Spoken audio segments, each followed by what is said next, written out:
Почнете од почеток со Бони Сала.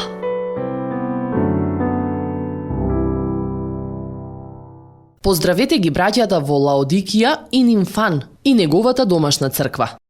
Колошаните, 4 глава, 15 стих.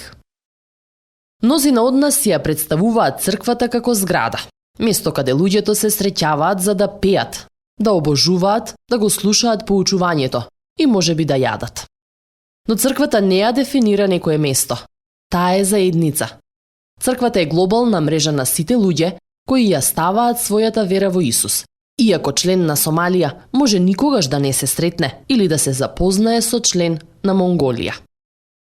Англискиот збор црква потекнува од грчкиот збор Кириакос, што значи му припаѓа на Господ.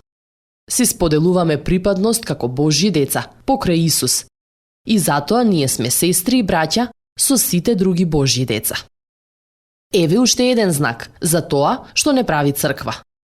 Некои од најраните заедници на обожувачи биле познати како повиканите, бидејќи биле повикани да се оттргнат од нивните деструктивни и себични начини на живот и да го следат Исус.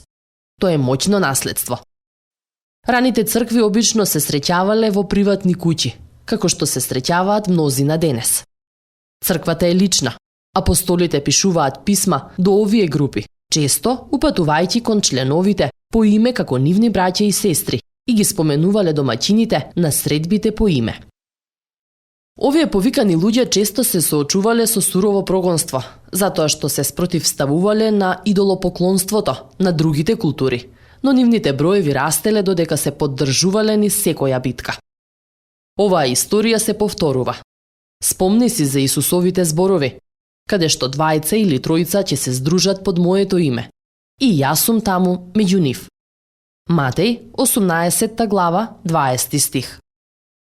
А кога двајца или тројца ќе се здружат во името на Исус, имаме црква. Следевте еден момент на рефлексија од Бони Сала. Почнете од почеток со Бони Сала.